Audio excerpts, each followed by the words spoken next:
Hello दोस्तों, स्वागत है आप सभी का हमारे YouTube channel depth study with Ashish में। दोस्तों आज हम लोग जो है क्लास 11 का चैप्टर नंबर 7 जिसका नाम है बदलते हुए सांस्कृतिक परंपराएं, इसको दोस्तों पढ़ने वाला है। ये जो दोस्तों है क्लास 11 का हिस्ट्री सब्जेक्ट का है। ठीक है, तो दोस्तों ये जो पार्ट है ये हम लोग का पार्ट 2 है। इससे पहले दोस्तों हम लोग जो है पार्ट 1 कंप्लीट कर चुके हैं। यदि आपने नहीं देखा है तो उसका लिंक आपको डिस्क्रिप्शन में मिल जाएगा। तो चलिए दोस्तों पार्ट 2 को स्टार्ट करते हैं।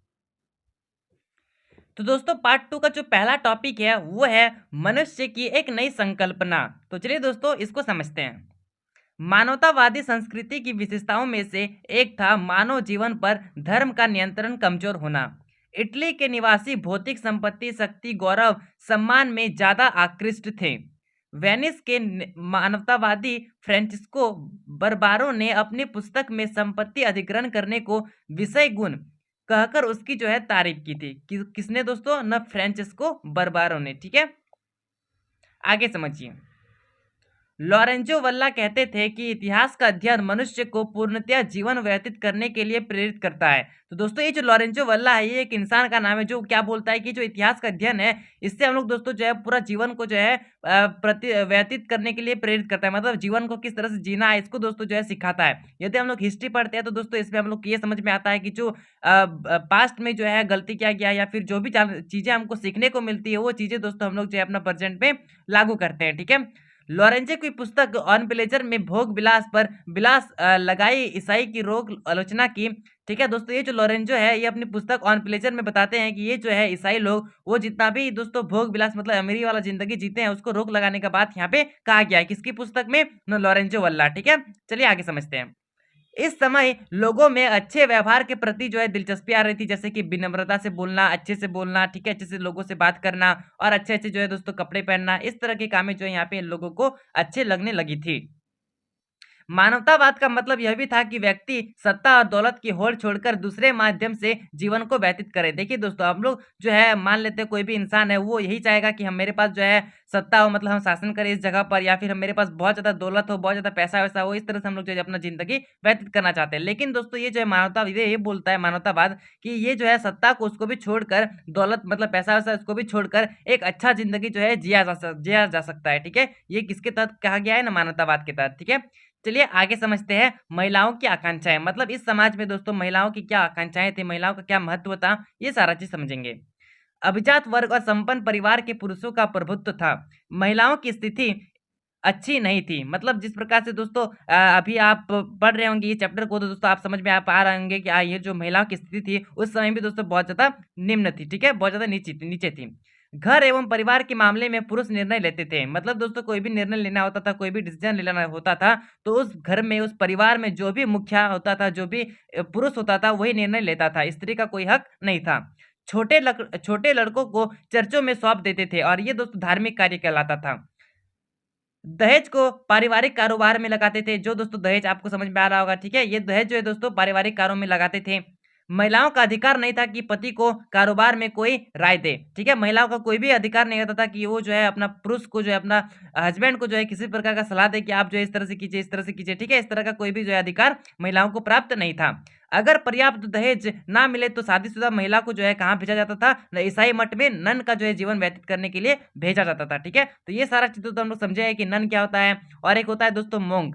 ठीक है, ये दोनों चीज मैंने आपको डिटेल से समझाया था। ईसाई धर्म में दोस्तों ये दोनों देखने को मिलता है। ठीक है, भिक्षु भिक्षुनी के तौर पर। ठीक है, तो दोस्तों ये सारा चीज दोस्तों यहाँ पे देखने को मिल रहा है कि यदि कोई स्त्री जो है दहेज जो है नहीं देती थी तो दोस्तों उन लोग का क्या होता था? ना शादी करने के पश्चात उसके बाद जो है उसको जो है कहाँ भेजा जाता था? ना ईसाई मठ में। ठीक है, और एक नन का जीवन जो है बिताना पड़ता था। ठीक है, तो ये सारा चीज दोस्तों उस समय में था। मतलब कुल मिला के दोस्तों ये जो महिलाओं की स्थिति जो है वो नीच थी। ठीक है, स्थिति अच्छी नहीं थी। लेकिन दोस्तों जो है व्यापारिक परिवार में जो है, जो व्यापारिक परिवार होता है, जो बिजनेस वाला परिवार होता है, उसमें दोस्तों महिलाओं की स्थिति जो है भिन्न थी। ठीक है, वो भिन्न क्या थी ना, इसमें दोस्तों जो है स्त्रियां जो है दुकान में सहायता करती थी। मतलब दोस्तों दुकान चलाती थी इन लोग। ठीक है, अगर पति लंबे समय के लिए दूर दराज जो है चला जाता था तो उस समय भी दोस्तों जो है वो कारोबार जो है, जो बिजनेस होता था उसको दोस्तों पत्नियां संभालती थी। ठीक है, तो दोस्तों यहाँ पे दोस्तों एक दो डिफरेंस देखने को मिल रहा है कि जो इन लोग जो है गरीब इंसान लोग, नॉर्मल जो जिंदगी है, नॉर्मल जो परिवार है, फैमिली है, उसमें क्या होता होता है कि व्यापारियों को मतलब जो नॉर्मल ज़िंदगी होता है, नॉर्मल फैमिली होता है, उसमें जो है स्त्रियों को जो है किसी भी प्रकार का अधिकार नहीं होता है। लेकिन वहीं पर दोस्तों जो व्यापारी होते हैं, जो बिज़नेस वाला फैमिली होता है, उसमें दोस्तों यदि कोई पुरुष दूर-दराज किसी इलाके में चली जाता है, तो उस समय में दोस्तों उसका जो कारोबार है, उसका जो बिज़नेस है, वो स्त्रियाँ सँभालती है, ठीक है? व्यापारिक परिवार में यदि व्यापारी की मृत्यु कम आयु में हो जाती है, तो उसकी पत्नी जो है सार्वजनिक जीवन में बड़ी भूमिका निभाने के लिए बाध्य होती थी, ठीक है? मतलब दोस्तों यहाँ पे ये बताया गया है कि जो व्यापारिक परिवार होता था, जो बिज़नेस वाला परिवार होता था, उसमें दोस्तों स्त्री का थोड़ा-सा महत्व था। इसमें दोस्तों नोट करके कुछ बताया गया है कि वेनिस निवासी कसांद्रा फेदले ने लिखा कि महिलाओं को शिक्षा जो है ना तो पुरस्कार देती है और ना ही किसी सम्मान का आश्वासन। ये जो दोस्तों इसलिए कहा गया है क्योंकि ये जो है स्त्री है, खुद स्त्री है, तो ये जो है खुद के अनुभव से ये बोलती है, ठीक है? उसके बाद प्रत्येक महिलाओं को जो है सभी प्रकार की शिक्षा को प्राप्त करने की इच्छा रखनी चाहिए और उसे ग्रहण करने चाहिए। तो दोस्तों ये चीज़ कौन बोलता है ना, ये जो है वेनिस की निवासी एक थी, वो कौन थी ना, कसांद्रा फेदले, ठीक है? इसका मान्यता था कि स्त्री को जो है हर एक प्रकार का शिक्षा जो है ग्रहण करना चाहिए, ठीक है? फेदले को पादुआ विश्वविद्यालय में भाषण देने के लिए आमंत्रित किया जाता है और ये जो है फेदले, कसांद्रा फेदले, ये दोस्तों सबको जो है प्रेरित करती है, ठीक है? लेकिन दोस्तों वहीं पर एक अन्य महिला थी, वो क्या करती है समझते हैं। एक अन्य प्रतिभा महिला मंटुआ की मार्चिसा इसाबेला दा इस्ते, ठीक है? इसाबेला दा इस्ते, ये नाम आप याद रखिए, ठीक है? इसाबेला दा इस्ते, ये जो दोस्तों क्या की थी कि इन्होंने जो है अपने पति की अनुपस्थिति में अपने राज्य पर जो है शासन किया था। मतलब दोस्तों ये जो राज्य है मंटुआ, ये जो दोस्तों इस इलाके में जब इसका पति कहीं और चला गया हो या फिर उसका पति का मृत्यु हो गया होगा, ठीक है? तो उस समय में दोस्तों ये जो इसाबेला दा इस्ते थे, ये जो महिला थी, ये महिला जो है मंटुआ जगह पर जो है शासन की थी। तो दोस्तों आप समझ पा रहे होंगे यदि किसी इलाका पर स्त्री शासन कर रही है, तो स्त्री का कितना महत्व था। लेकिन दोस्तों ये महत्व वहीं पर दिखाई जा रहा है जहाँ पर दोस्तों अमीरी वाला घर फैमिली है, ठीक है? मंटुआ एक छोटा-सा राज्य था और उसका जो है राज दरबार अपनी बौद्धिक प्रतिभा के लिए प्रसिद्ध थी, ठीक है? चलिए आगे समझते हैं। नेक्स्ट टॉपिक है ईसाई धर्म के अंतर्गत वाद-विवाद। यहाँ पे चलिए समझते हैं कि ये जो ईसाई धर्म था, ठीक है? ईसाई धर्म में जो है तो कुछ वाद-विवाद देखने को मिलता है। व्यापार और सरकार, सैनिक विजय, कूटनीतिक संपर्कों के कारण इटली के नगरों और राजदरबार में दूर-दूर के देशों से संपर्क स्थापित हुए। लोगों ने नई सांस्कृतिक परंपराओं प्रशंसा की तथा जो है इसको अपनाया, ठीक है दोस्तों? यहाँ पे जो है लोग जो है अलग-अलग नया-नया संस्कृति को अपनाते हैं, ठीक है? 15वीं और 16वीं सदी में यूरोप के विद्वानों ने मानवतावादी विचारधारा को अपनाया। मानवतावादी विचारधारा क्या है दोस्तों, मैंने आपको बहुत अच्छे ढंग से पार्ट 1 में समझाया था। नहीं समझ में आया दोस्तों तो आप कमेंट कीजिए, मैं फिर से समझाऊँगा, ठीक है? नहीं तो दोस्तों आप 1 से 2 बार वीडियो को देखिए, ये पक्का कन्फर्म आपको जो है समझ में आ जाएगा। रोम के प्राचीन ग्रंथों तथा ईसाई धर्म ग्रंथों के अध्ययन पर अधिक बल दिया गया था, ठीक है? आगे समझिए। मानवतावाद ने ईसाई धर्म के सदस्यों को आकर्षित किया। वे एक दूरवर्ती ईश्वर में विश्वास रखते थे और मानते थे कि ईश्वर ने मनुष्य को बनाया है, लेकिन जो है उसने अपना जीवन को मुक्त रूप से चलाने की पूरी आज़ादी दी है। ईसाई धर्म बोलता है कि ये जो मनुष्य है उसको जो है ईश्वर ने बनाया है और इसको जो है दोस्तों पूरा आज़ादी दिया गया है कि वो जो है अपना ज़िंदगी कैसे व्यतीत करे, ठीक है? वे यह भी मानते थे कि मनुष्य को अपनी खुशी इसी विश्व में जो है वर्तमान में ढूँढनी चाहिए, ठीक है? वो जो है इंसान किस तरह से खुश रहेगा, कैसे अपना जीवन गुज़ारेगा, वो सारा चीज़ दोस्तों जो है उसके ऊपर ही छोड़ देता है। ये जो है ईसाई लोग बोलते हैं। इंग्लैंड के टॉमस मोर और हॉलैंड के इरस्मस का मानना था कि चर्च एक जो है लालची और साधारण लोगों से बात बात पर जो है लूट-खसुट करने वाला संस्था था।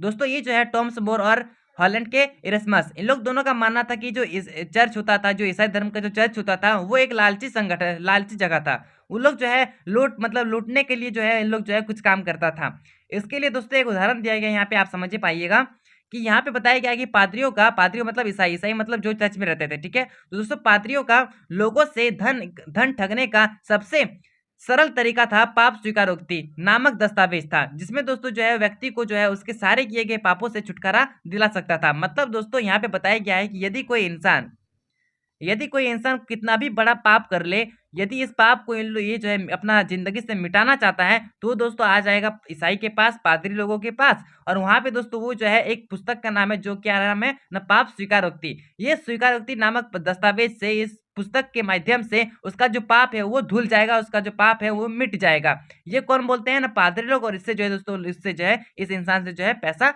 लेते हैं। तो दोस्तों ये कहीं न कहीं गलत साबित है, क्योंकि दोस्तों यदि कोई भी इंसान कितना भी बड़ा पाप कर ले, मान लेते हैं एक इंसान जो है 5-6 जन को जो है 5-6 इंसान को जो है मार देता है। उसके बाद दोस्तों क्या इस पुस्तक के माध्यम से उसको जो है पाप का जो पाप किया वो जो है मिट जाएगा? नहीं मिटेगा, ठीक है? तो ये जो है दोस्तों पैसा ठगने का जो है एक ज़रिया था, किन लोग का? ईसाई लोगों का, ठीक है? ये चीज़ कौन बोलता है दोस्तों? मैंने आपको शुरू में नाम बताया, वो कौन था? टॉमस मोर और हॉलैंड के इरेस्मस, ठीक है? ये दोनों, ठीक है? आगे समझिए। 1517 में एक जर्मन युवा भिक्षु मार्टिन लूथर, ठीक है, इसका कालखंड आप यहाँ पे देख सकते हैं, ने कैथोलिक चर्च के विरुद्ध अभियान छेड़ा और इसके लिए उसने दलील पेश की कि मनुष्य को ईश्वर से संपर्क साधने के लिए पादरी की आवश्यकता नहीं है। मतलब दोस्तों ये जो है ईसाई लोग बोलते हैं कि हम लोग जो है मनुष्य से आपका जो है मतलब ईश्वर से जो है आपका जो है नाता जोड़ते हैं, लेकिन ये चीज जो है दोस्तों मार्टिन लूथर इसका विरोध करते हैं और बोलते हैं कि ये जो है आप पादरी के ऊपर बिलीव नहीं कीजिए, आप डायरेक्ट दोस्तों जो है कहाँ पे बिलीव कीजिए? ईश्वर के ऊपर, ठीक है? ये सारा चीज जो है कौन बोलते हैं ना? Martin Luther. उन्होंने अपने अनुयायियों को आदेश दिया कि वे ईश्वर में पूर्ण विश्वास रखें, क्योंकि उनका विश्वास ही उन्हें एक सम्यक जीवन की ओर जो है ले जा सकता है और उन्हें जो है स्वर्ग में प्रवेश दिला सकता है, ठीक है? तो ये सारा चीज दोस्तों किसका मान्यता था? ना मार्टिन लूथर का, ठीक है? चलिए अब नेक्स्ट टॉपिक और आखिरी टॉपिक समझते हैं, वो है कोपरनिकस क्रांति। ये दोस्तों आपके लिए बहुत ज्यादा इंपॉर्टेंट, इसको अच्छे से समझिए, ठीक है? यूरोपीय विज्ञान के क्षेत्र में एक परिवर्तन कोपरनिकस के नाम से आया था। ईसाई कहते थे कि पृथ्वी स्थिर है, जिसके चारों ओर जो है सूर्य, चारों ओर जो है ग्रह घूमते थे। मतलब दोस्तों ये जो ईसाई लोग हैं उन लोग का मान्यता था कि जो है सूर्य जो है वो जो है मतलब यहाँ पे जो है बोला गया है कि ये जो पृथ्वी है वो यहाँ पे स्थिर है और उसके चारों ओर दोस्तों क्या होता है ना? ग्रह जो है घूमता है, ठीक है? ग्रह जो है घूमता है, लेकिन हम लोग को पता है दोस्तों क्या होता है न, जो है सूर्य वो एक जगह होता है और सारे जो ग्रह हैं वो जो है गोल गोल चक्कर लगाते हैं, ठीक है? तो दोस्तों यहाँ पे ईसाई लोगों का मान्यता था कि जो है पृथ्वी स्थिर है और जितने भी ग्रह हैं उसके चारों ओर घूम रहे हैं, ठीक है? घूम रहे हैं। लेकिन दोस्तों यहाँ पे जो है कोपरनिकस भी जो है एक ईसाई थे और लेकिन इनका मानना था, ये जो है प्रूव भी किए थे, इनका मानना था कि पृथ्वी समेत सारे ग्रह जो है सूर्य के चारों ओर परिक्रमा करते थे। देखिए दोस्तों, यहाँ पे अगर कोपरनिकस क्रांति है, मतलब कोपरनिकस एक इंसान का नाम है और ये कोपरनिकस एक ईसाई है। लेकिन ईसाइयों का मानना है कि जो पृथ्वी है वो स्थिर है और चारों ओर जो है ग्रह घूमते हैं। लेकिन कोपरनिकस एक जो है ईसाई है और इसका ये मानना है कि जो सूर्य है वो एक जगह पर है और पृथ्वी जो है और सारे पृथ्वी समेत सारे ग्रह जो है वो सूर्य के चारों ओर परिक्रमा करते हैं। तो दोस्तों यहाँ पे दोनों ईसाई हैं। मान लीजिए ये जो है कुछ अलग बात बोल रहा है, ये कुछ अलग बात बोल रहा है। यदि ईसाई लोग सब कुछ जो है एक बात बोल रहे हैं और कोपरनिकस अकेले कुछ अलग बात बोल रहा है, मान लेते हैं ये चीज, और ये जो है कोपरनिकस यदि ये चीज को बोलेगा कि ये जो है सूर्य जो है वो एक जगह होता है, सारे पृथ्वी और सारे ग्रह जो है वो गोल परिक्रमा करते हैं, तो क्या ईसाई लोग बिलीव करेंगे? नहीं बिलीव करेंगे। तो उस समय में दोस्तों क्या होता है कि आगे समझिए, तो उन्हें यही डर था कि जो है दोस्तों कोपरनिकस को डर था कि इस खोज में जो ये खोज क्या था कि सूर्य एक जगह होता है और जो है सारे ग्रह जो है वो गोल गोल घूमते हैं, ठीक है?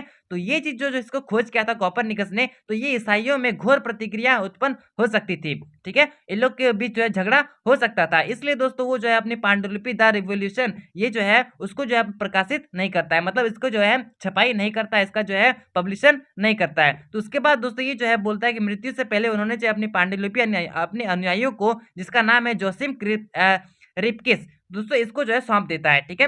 यहाँ पे मैंने आपको ये समझ आया कि जो कोपरनिकस है ये एक ईसाई थे, लेकिन ईसाइयों का मानना था कि ये जो है पृथ्वी सारा जो है वो स्थिर है और ग्रह जो है वो घूमते हैं। लेकिन जो दोस्तों ये जो ईसाई में से एक इंसान था कोपरनिकस, वो बोलता है कि सूर्य जो है वो एक इस जगह पर रहता है और सारे जो है ग्रह वो चारों ओर घूमते हैं। लेकिन ये दोस्तों दोनों जो है अलग अलग मत बोल रहे हैं, लेकिन दोनों जो है ईसाई हैं। तो दोस्तों यदि कोपरनिकस ये चीज बोलेगा तो वो कहीं ना कहीं ईसाई लोग विरोध करेंगे इसका, ठीक है? तो इसलिए दोस्तों वो जो है प्रकाशित नहीं करता है, उसको जो है अपना बुक को जो है प्रकाशित नहीं करता है और अपने अनुयायियों को दे देता है, जिसका नाम है, अनुयायी मतलब चेला, उसका चेला को दे देता है जिसका नाम है जोसिम क्रिप्किस, ठीक है? इसको देने के बाद दोस्तों यहाँ पे क्या होता है आगे समझिए। आधी शताब्दी के बाद खगोल शास्त्री जोहानेस केपलर तथा गैलीलियो ने अपने लेखों में स्वर्ग और पृथ्वी के अंतर को जो है समाप्त कर देता है। उसके बाद दोस्तों केपलर ने अपने ग्रंथ क्रोस्मोग्राफिकल मिस्ट्री में कॉपलर के सौरमंडलीय सिद्धांत को जो है लोकप्रिय बनाता है। मतलब दोस्तों ये जो है केपलर, इसका जो ग्रंथ था क्रोस्मोग्राफिकल मिस्ट्री, इसमें दोस्तों जो है केपलर कोपरनिकस द्वारा जो सिद्धांत दिया गया था कि सूर्य जो है वो एक जगह होता है और सारे जो ग्रह है वो गोल गोल चक्कर लगाते हैं, तो ये जो है दोस्तों यहाँ पे बताया गया है और इसको दोस्तों यहाँ पे जो है लोकप्रिय बनाया गया है, ठीक है? यहाँ पे आगे बताया गया है कि इससे यह सिद्ध हुआ कि सारे ग्रह जो है सूर्य के चारों ओर चक्कर लगाते हैं और कौन से आकार में ना वृत्ताकार आकार में, ठीक है। तो ये सारा चीज दोस्तों यहाँ पे जो है सबको पता चल जाता है और जो ईसाई का मान्यता था वो गलत साबित हो जाता है, ठीक है। गैलीलियो ने अपने ग्रंथ द मोशन में गतिशील विश्व के सिद्धांतों की पुष्टि की और न्यूटन ने गुरुत्वाकर्षण के सिद्धांत से सारी जो है समस्या को दूर कर दिया। तो इस तरह से दोस्तों हम लोग जो है सौरमंडल के बारे में पता चला कि सूर्य जो है एक जगह होता है और सारे जो पृथ्वी समेत सारे जो ग्रह हैं वो जो है सूर्य के चारों ओर परिक्रमा करते हैं। तो दोस्तों आशा करता हूँ जो ये सारा चीज मैंने आपको समझा दिया, आपको जो है बहुत ही अच्छे ढंग से समझ में आ गया है, ठीक है। अब चलिए दोस्तों मिलते हैं इस चैप्टर का एमसीक्यू के साथ। तब तक के लिए दोस्तों यदि आपने हमारे चैनल को सब्सक्राइब नहीं किया है तो चैनल को सब्सक्राइब कर दीजिए और यदि आपको हमारे टेलीग्राम ग्रुप से ज्वाइन होना है तो उसका लिंक आपको डिस्क्रिप्शन में मिल जाएगा। तो चलिए दोस्तों मिलते हैं अब नेक्स्ट एमसीक्यू वीडियो के साथ। तब तक के लिए जय हिंद, जय भारत।